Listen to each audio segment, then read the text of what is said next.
ശക്തമായിട്ടുള്ള നയതന്ത്ര തിരിച്ചടിയാണ് കഴിഞ്ഞ ദിവസം നടന്ന ഉന്നതതല മന്ത്രിസഭാ സുരക്ഷാ യോഗത്തിൽ ഉണ്ടായതെന്നുള്ള കാര്യത്തിൽ തർക്കമില്ല. ഇതിൽ ഒന്നാമത്തെ കാര്യം എന്ന് പറയുന്നത് പാകിസ്ഥാൻ പൗരന്മാരുടെ വിസ റദ്ദാക്കുന്ന സംഭവമാണ്. ഇതിൽ പാകിസ്ഥാൻ പൗരന്മാർ നമ്മുടെ രാജ്യത്ത് നിന്നും എത്രയും വേഗം കെട്ടിക്കൊള്ളണമെന്ന് നമ്മുടെ രാജ്യം താക്കീത് നൽകി കഴിഞ്ഞു. 48 മണിക്കൂറാണ് അവർക്ക് കൊടുത്ത സമയം. രണ്ടാമത്തേതാണ് പ്രധാനപ്പെട്ട കാര്യം, സിന്ധു നദീജല കരാർ. ഈ കരാറാണ് റദ്ദാക്കപ്പെടാൻ പോകുന്നത്. പാകിസ്ഥാനും ഇന്ത്യയും വലിയ രീതിയിൽ ഈ കരാറിൽ ഏർപ്പെടുകയും വലിയ പ്രതിസന്ധി സൃഷ്ടിക്കുകയും ചെയ്ത ഒരു കരാറാണിത്. ജവഹർലാൽ നെഹ്റു അടക്കം ഈ കരാറിൽ ഇടപെട്ട് വലിയ നടപടികൾ സ്വീകരിച്ചിട്ടുണ്ട്. 1960 ഈ കരാർ ഉണ്ടാകുന്നത് എന്നുള്ളതാണ് പ്രധാനപ്പെട്ട കാര്യം.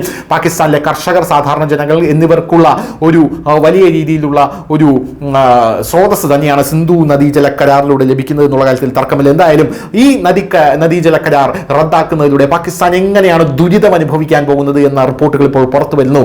ദക്ഷിണ കശ്മീരിലെ പഹൽഗാമിൽ നടന്ന ഭീകരാക്രമണത്തെ തുടർന്ന് രാജ്യം മുഴുവൻ രോഷത്തിലും ദുഃഖത്തിലുമാണ്. ആക്രമണത്തിൽ 28 നിരപരാധികളുടെ ജീവനാണ് അപഹരിക്കപ്പെട്ടത്. എന്തായാലും പഹൽഗാമിലെ ഭീകരാക്രമണത്തിന് ശേഷം കേന്ദ്ര സർക്കാർ കർശനമായിട്ടുള്ള നടപടികൾ ആരംഭിച്ചു. ക്യാബിനറ്റ് കമ്മിറ്റി ഓൺ സെക്യൂരിറ്റി യോഗത്തിന് ശേഷം സിന്ധു നദീജല ഉടമ്പടി റദ്ദാക്കുന്നത് ഉൾപ്പെടെ നിരവധി പ്രഖ്യാപനങ്ങൾ ഇന്ത്യ നടത്തി. ഇത്തരമൊരു സാഹചര്യത്തിൽ സിന്ധു നദീജല കരാർ എന്താണെന്ന്, അത് നിരോധിക്കുന്നതിലൂടെ പാകിസ്ഥാന് എത്രത്തോളം നാശമുണ്ടാകുമെന്നും അറിയേണ്ടത് ഓരോ ഇന്ത്യക്കാരനും അത് അറിയണം. എന്താണ് ഈ സംഭവം? പഹൽഗാമിലെ ഭീകരാക്രമണത്തിന് ശേഷം ഇന്ത്യ എന്ത് തീരുമാനമെടുത്തു? അട്ടാരി ചെക്ക് പോസ്റ്റ് അടച്ചു. സിന്ധു നദീജല കരാർ താൽക്കാലികമായിട്ടുള്ള നിർത്തിവെക്കാനുള്ള തീരുമാനമെടുത്തു. അങ്ങനെ വലിയ രീതിയിലുള്ള നടപടികളാണ് ഇന്ത്യ എടുത്തത്. ഇനി എന്താണ് ഈ സിന്ധു നദീജല കരാർ എന്ന് നമുക്കറിയാം. പഞ്ചാബിലൂടെ ഒഴുകുന്ന 6 നദികളിലെ വെള്ളം പങ്കിടുന്നതിനായി ഇന്ത്യയും പാകിസ്ഥാനും തമ്മിൽ 1960 സെപ്റ്റംബർ 19 ഒരു കരാർ ഉടമ്പടി ഒപ്പുവെച്ചു. അതാണ് സിന്ധു നദീജല കരാർ എന്ന് പറയുന്നത്. സ്വാതന്ത്ര്യ ലബ്ധിക്ക് ശേഷം ഇന്ത്യയും പാകിസ്ഥാനും തമ്മിലുള്ള ബന്ധം വഷളായി. കശ്മീർ ആക്രമിച്ചതോടുകൂടി അത് കൂടുതൽ വഷളാകുന്ന സാഹചര്യം ഉണ്ടായി. സിന്ധു ഉൾപ്പെടെയുള്ള നദികളുടെ ഒഴുക്ക് തടഞ്ഞ് വരൾച്ചയ്ക്ക് കാരണമാക്കിക്കൊണ്ട് ഇന്ത്യ പാകിസ്ഥാനിൽ കൃത്രിമ ജലക്ഷാമം സൃഷ്ടിക്കുമെന്ന് 1951 പാകിസ്ഥാൻ ആശങ്ക പ്രകടിപ്പിച്ചു. പാകിസ്ഥാൻ ഐക്യരാഷ്ട്രസഭയിൽ ഒരു പ്രാതിനിധ്യം നൽകി. ഐക്യരാഷ്ട്രസഭ ലോകബാങ്കിനോട് മധ്യസ്ഥത വഹിക്കാൻ ആവശ്യപ്പെട്ടു. ചർച്ചകൾ ആരംഭിച്ചു. 9 വർഷത്തെ കാലാവധിക്ക് ശേഷം ഒരു ഉടമ്പടി ഒപ്പുവെച്ചു. അതിനുശേഷം സിന്ധു നദീതടത്തിലെ 70% വെള്ളവും പാകിസ്ഥാന് ലഭിച്ചു. അതേസമയം ഇന്ത്യക്ക് വെറും 30% ലഭിച്ചുകൊണ്ടിരിക്കുന്നത്. എന്നാൽ ഇത് സമ്പൂർണ്ണമായും കട്ട് ചെയ്തുകൊണ്ട് ഇന്ത്യ ഡയറക്റ്റ് അറ്റാക്കാണ് നടത്തിയിരിക്കുന്നത് എന്നാണ് നമുക്ക് മനസ്സിലാക്കാൻ സാധിക്കുന്നത്. വളരെ സുപ്രധാനമായിട്ടുള്ള ഒരു കാര്യമാണിത് എന്നുള്ളതാണ് നമ്മൾ മനസ്സിലാക്കേണ്ട ഒരു കാര്യം എന്ന് പറയുന്നത്. വെള്ളം കിട്ടാതെ അലയാൻ പോകുകയാണ് പാകിസ്ഥാൻ, അല്ലെങ്കിൽ വെള്ളം കിട്ടാതെ അലയാൻ പോവുകയാണ് പാകിസ്ഥാനിൽ ഭീകരവാദികളെ പിന്തുണയ്ക്കുന്ന ഓരോ ജനവും എന്നുള്ളതാണ് ഇതിൽ പ്രധാനപ്പെട്ട കാര്യം. യാതൊരുവിധ ദാക്ഷിണ്യവും വേണ്ട. നമ്മുടെ നാട്ടിലെ ജനങ്ങളെ വിവേചനരഹിതമായി തള്ളുന്ന പാകിസ്ഥാനിലെ ഭീകരവാദികളെയും അവരെ റിക്രൂട്ട് ചെയ്യുന്ന പാക് പട്ടാളവും ആ പട്ടാളത്തിന് പിന്തുണ കൊടുക്കുന്ന ജനങ്ങളടക്കം ദുരിതം അനുഭവിക്കണം എന്നുള്ളത് ഇന്ത്യയുടെ ഒരു വലിയ രീതിയിലുള്ള അഭിമാന പ്രശ്നമായി മാറിയിരിക്കുകയാണ്. പാകിസ്ഥാനിലെ ജനങ്ങൾ അറിയണം, പാകിസ്ഥാനിൽ അവർ തിരഞ്ഞെടുത്ത് വിടുന്ന ഭരണാധികാരികൾ അവർക്ക് ചെയ്യുന്നത് തന്നെ ദ്രോഹമാണ് എന്നുള്ള കാര്യം. എന്തായാലും ഇന്ത്യയും പാകിസ്ഥാനും വലിയ 3 പ്രതിസന്ധികളാണ് ഇപ്പോൾ പാകിസ്ഥാൻ നേരിടാൻ പോകുന്നത്. ഈ സിന്ധു നദീജല കരാർ റദ്ദാക്കുന്നതിലൂടെ ലോകബാങ്കിന്റെ മധ്യസ്ഥതയിൽ നടന്ന സിന്ധു നദീജല കരാറിൽ ഇന്ത്യക്ക് വേണ്ടി ജവഹർലാൽ നെഹ്റുവും പാകിസ്ഥാന് വേണ്ടി അയൂബ് ഖാനും ഒപ്പുവെച്ചിരുന്നു. ഈ ഉടമ്പടി പ്രകാരം ഇന്ത്യയിലൂടെയും പാകിസ്ഥാനിലൂടെയും ഒഴുകുന്ന 6 പ്രധാന നദികളിൽ 3 2 രാജ്യങ്ങൾക്കുമിടയിൽ വിഭജിക്കപ്പെട്ടു.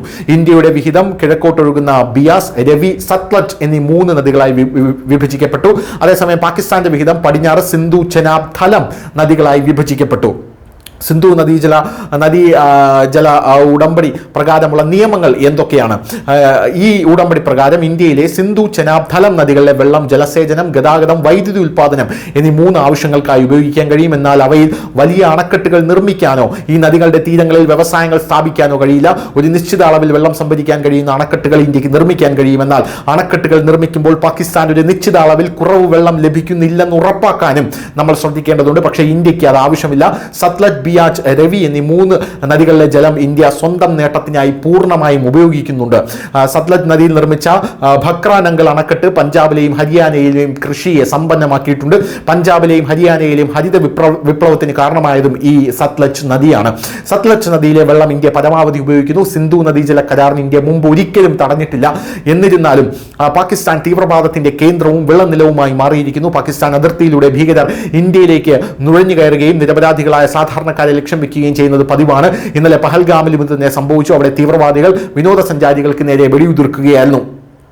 പാകിസ്ഥാനിൽ എന്ത് പ്രതിസന്ധിയാണ് ഇനി സിന്ധു നദീജല കരാർ റദ്ദാക്കുന്നതിലൂടെ ഉണ്ടാകുന്നത് എന്ന് നമുക്ക് പരിശോധിക്കാം. പ്രധാനമായും ഇത് ലോകരാഷ്ട്രങ്ങളുടെ മുമ്പിൽ പാകിസ്ഥാൻ ഉന്നയിക്കാൻ ഒരു സാധ്യതയുണ്ട്. ഞങ്ങളുടെ രാജ്യം നശിക്കാൻ പോകുന്നു പാകിസ്ഥാൻ, ഇതാ സിന്ധു നദീജല കരാർ ഇന്ത്യ തടഞ്ഞു വെച്ചിരിക്കുന്നത് പാകിസ്ഥാൻ ലോക രാജ്യങ്ങൾക്ക് മുന്നിൽ ഉന്നയിച്ചു കഴിഞ്ഞാൽ ഒരു പട്ടിയുടെ വില പോലും പാകിസ്ഥാന് കിട്ടില്ല എന്നുള്ളതാണ് പ്രധാനപ്പെട്ട കാര്യം. കാരണം ലോക രാജ്യങ്ങളെല്ലാം തന്നെ നമ്മുടെ ഭാരതത്തിന്റെ കൂടെയാണ്, ഭാരതത്തിന് പുറകിൽ അണിനിരക്കുകയാണ് എന്നുള്ളതാണ് നമ്മൾ മനസ്സിലാക്കേണ്ട കാര്യം. UN-ൽ ഇത് പാകിസ്ഥാൻ ഉന്നയിച്ചു കഴിഞ്ഞാൽ ഇന്ത്യക്ക് പാകിസ്ഥാൻ നമ്മളിലേക്ക് നടത്തിയ ഈ ആക്രമണത്തിൽ പാകിസ്ഥാന്റെ പങ്ക് തെളിയിക്കുന്ന വലിയ തെളിവുകൾ ഇന്ത്യ ശേഖരിച്ചു കഴിഞ്ഞു എന്നുള്ളതാണ്.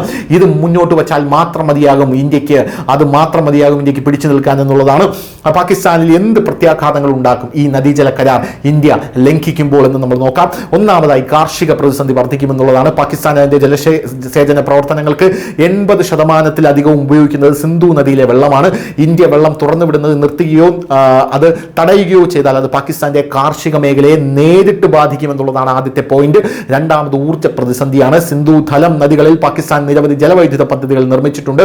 ജലവിതരണം നിലച്ചാൽ വൈദ്യുതി ഉൽപാദനം കുറയും. ഇത് രാജ്യത്ത് ഭയാനകരമായിട്ടുള്ള ഊർജ്ജ പ്രതിസന്ധി സൃഷ്ടിക്കും എന്നുള്ളതാണ് പ്രധാനപ്പെട്ട കാര്യം. മൂന്നാമത് ഏറ്റവും ഭീകരമായിട്ടുള്ള കാര്യം, ഒരു മനുഷ്യൻ ജീവിക്കുന്നത് ഭക്ഷണത്തിനും വെള്ളത്തിനും വേണ്ടിയാണ്. ഭക്ഷണമില്ലാതെ ഒരു മനുഷ്യന് ജീവിക്കാൻ സാധിക്കും കുറച്ചു കാലമെങ്കിലും, എന്നാൽ വെള്ളമില്ലാതെ ഒരു മിനിറ്റ് പോലും ഒരു മനുഷ്യന് മുന്നോട്ട് പോകാൻ സാധിക്കില്ല. കുടിവെള്ള പ്രശ്നമാണ് മൂന്നാമതായി പാകിസ്ഥാൻ നേരിടാൻ പോകുന്ന ഏറ്റവും വലിയ പ്രധാനപ്പെട്ട കാര്യം. പഞ്ചാബ്, സിന്ധു തുടങ്ങിയ പ്രദേശങ്ങളിൽ ദശലക്ഷക്കണക്കിന് ആളുകൾ കുടിവെള്ളത്തിനായി സിന്ധു നദിയെ ആശ്രയിക്കുന്നു. അത്തരമൊരു സാഹചര്യത്തിൽ ഇവിടുത്തെ ജലപ്രതിസന്ധിയും പാകിസ്ഥാന് വലിയ രീതിയിൽ ആശങ്ക ഉണ്ടാകുന്ന ഒരു സംഭവമാണ്. എന്തായാലും ഇന്ത്യയുടെ അടി മർമ്മത്ത് തന്നെയാണ്. News desk, news India Malayalam.